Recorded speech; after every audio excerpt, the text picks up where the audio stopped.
Welcome, brothers and sisters, to the halls of our holy order. Many have reached out and asked, Oklahoma, I want to try a paladin, but I don't know which race to click. And as always, I am here to serve. But before I guide you in picking your paladin, let us first remember where paladins come from. The altar of kings. From here, we are sent out to smite our foes and heal and protect our allies. Great Pally play's been the same since the beginning. We smite our enemies to pieces. Here comes our alliance bros in support, and we're out here kicking ass. Here comes the smite. Here comes the smite. Suck it, you little skeletal shit. Oh, these skeletons make me sick. Smash him to pieces. Look at him doing the lights work. And our noble brethren fallen to these heathens. Keep pumping. Just keep pumping.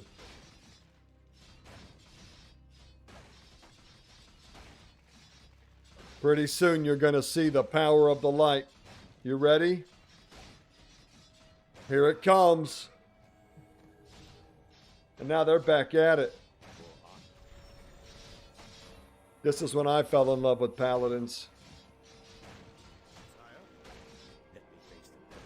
So you can see that paladins have been absolute badasses since the beginning. And it's just so inspiring to watch our elders. Before you select a paladin, ask yourself, do you want to look after other people? Because great paladin play is being a force multiplier, as you saw, didn't you? If all you want to do is run in and do damage, then just come over here and pick a dum-dum. Or you could come over here and pick a super dum-dum.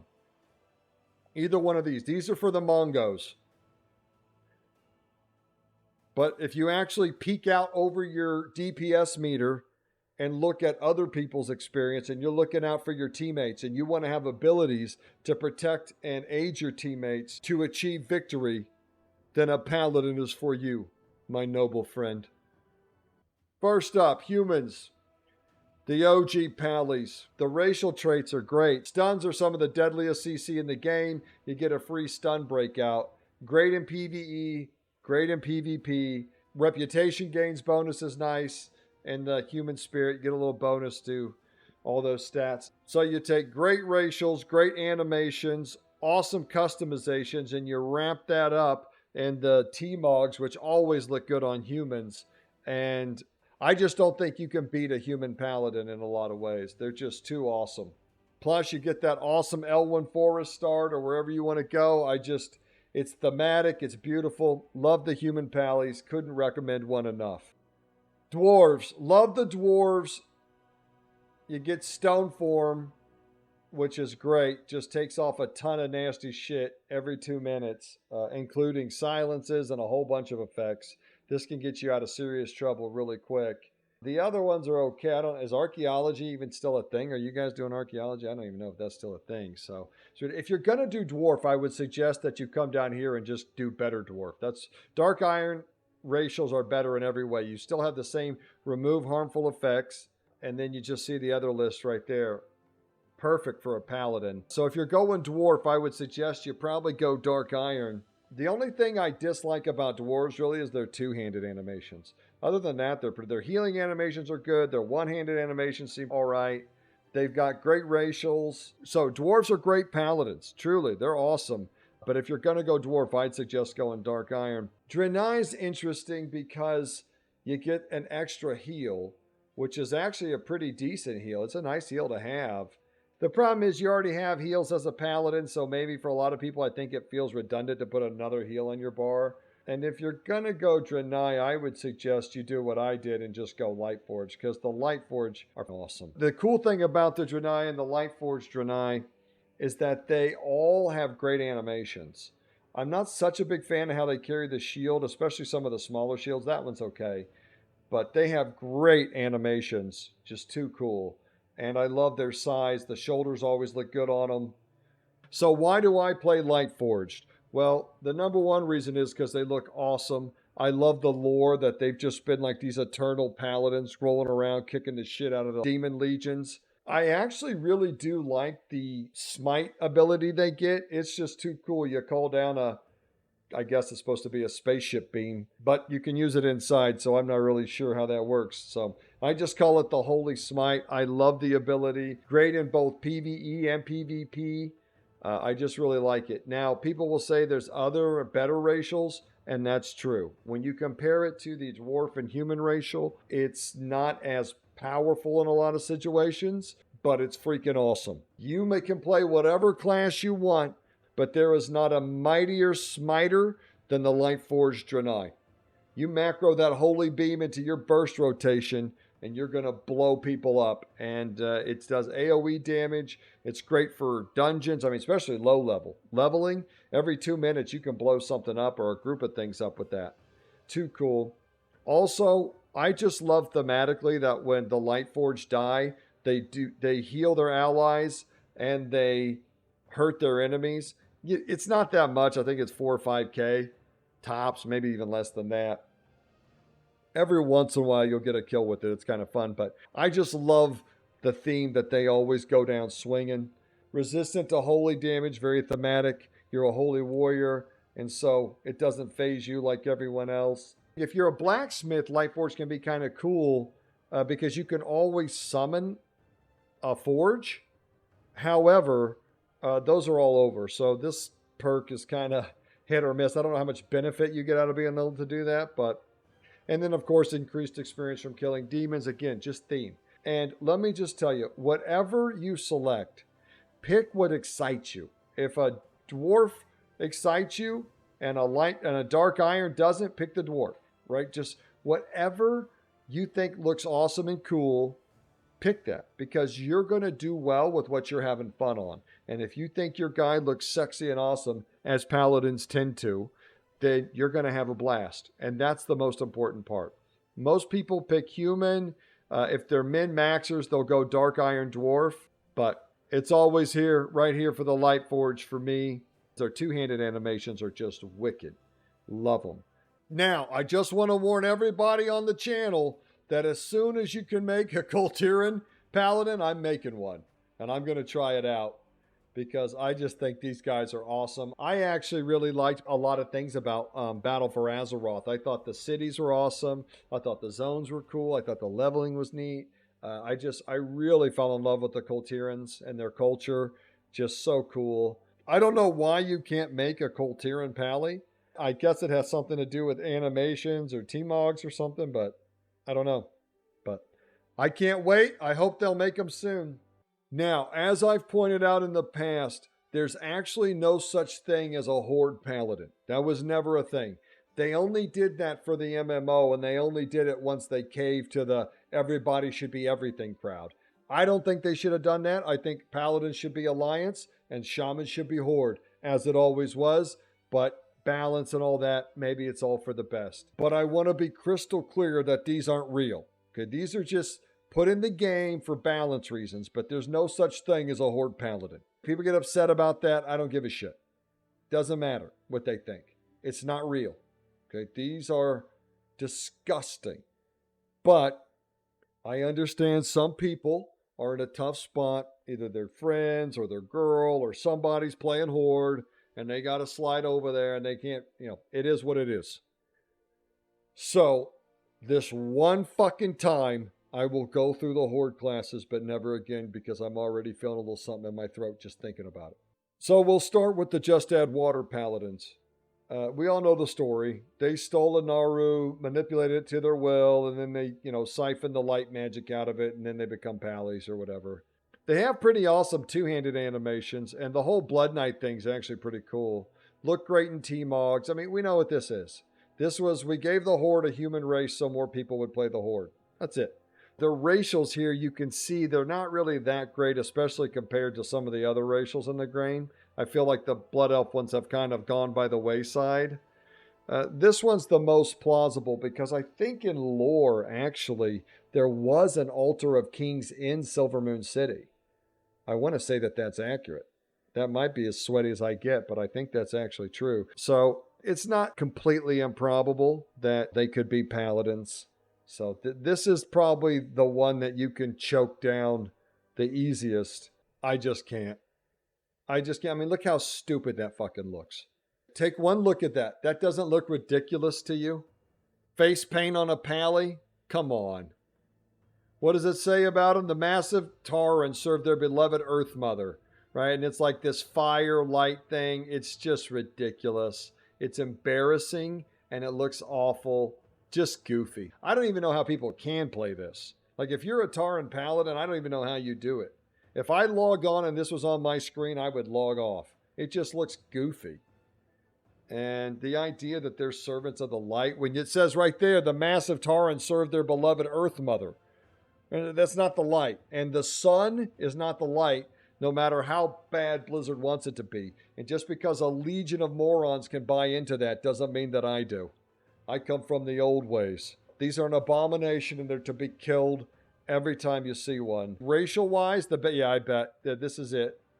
Because, you know, Thunderstomp's an awesome racial. It really is. It's AoE stun. You can use it to peel out. You can use it to, you know, pump damage. You can use it to set up like a repent, stun them and repent. I mean, there's a lot of great uses for that stomp.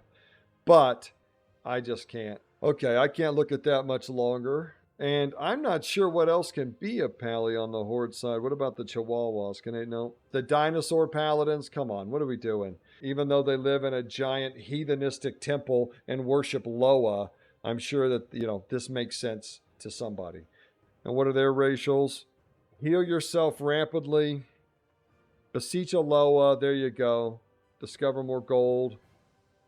And summon a dinosaur. Well, yeah, that's very paladin-esque. I mean, it just makes me sick. Makes me sick, family. And I'm already getting over something. It took me a while to get this one out, but I just can't. So thematically and animation-wise, I think you go with the mini pallies. But up here, these are probably the better racial traits, if you can even do this. I don't know how. I don't know how you're going to run around Thunder Bluff and feel like you're immersed. I just don't. So it's an abomination, and I can't look at it for one more minute. But there you go. Now we covered the Horde ones.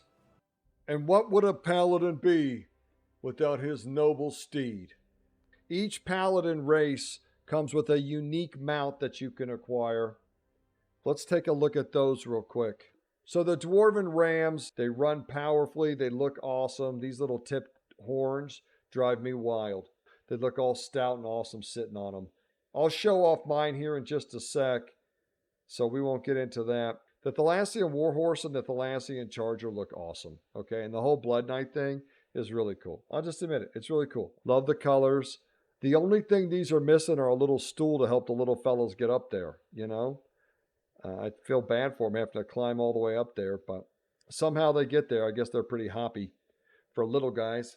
The Noble Warhorse into the Charger, beautiful.